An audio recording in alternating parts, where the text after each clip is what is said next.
Liang Biyue is a cave site located in a Carts Hill area in the Mongolai Regency, Flores NTT. Geographically, the location is 15 kilometers to the north of the city of Ruting, the capital of Mongolai Regency.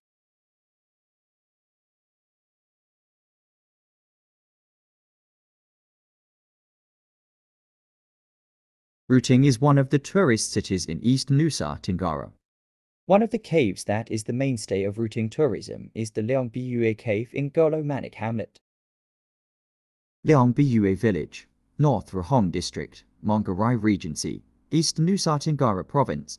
Astronomically, it is located at coordinates 0803150.4 south latitude and 1226.36 9 east longitude, with an altitude of plus 500 meters above sea level.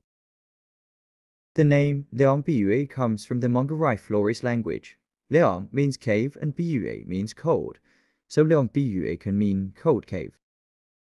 Judging from its morphology, Liang Biyue does have characteristics as a dwelling in prehistoric times. This can be seen from the size of the deep and wide cave and the high roof, as well as the wide and relatively flat floor of the cave. The mouth of the cave facing northeast also supports getting enough sunlight and good air circulation. The location of the cave, which is close to the river flow Wei Rikang and Wei Mulu rivers, also supports its inhabitants to make ends meet.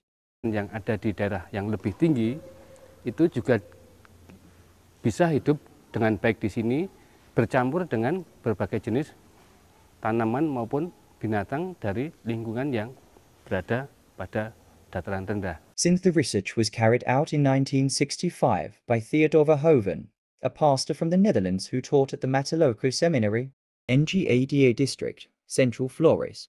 It was then continued by the National Archaeological Research Center Archinas Center in 1978 to 1989, and continued with collaborative research between the Archinas Research Center with the University of New England and the University of Wollongong, Australia, and in 2001 to date at the Liang Biyue site, many archaeologists have produced findings of great importance to science.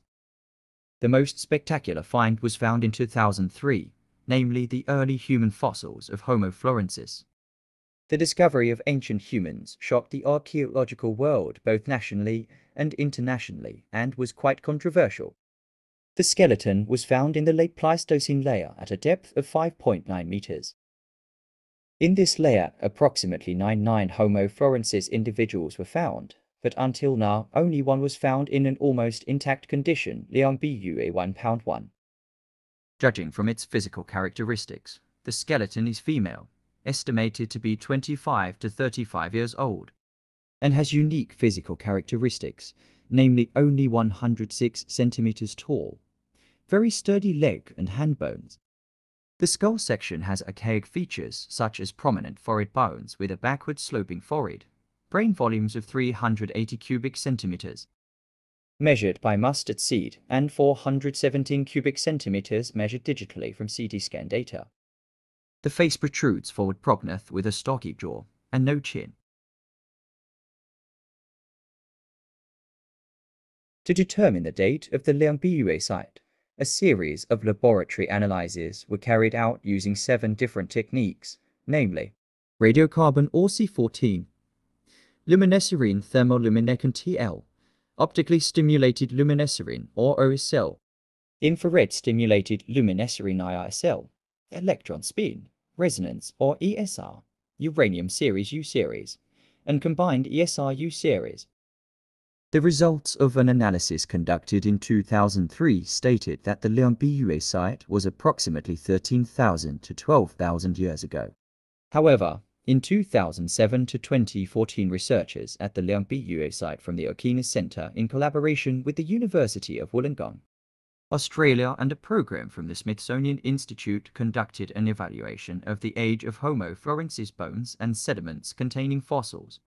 Through sediment analysis, evidence of new stratification and chronology of the Liang Biyue site was obtained.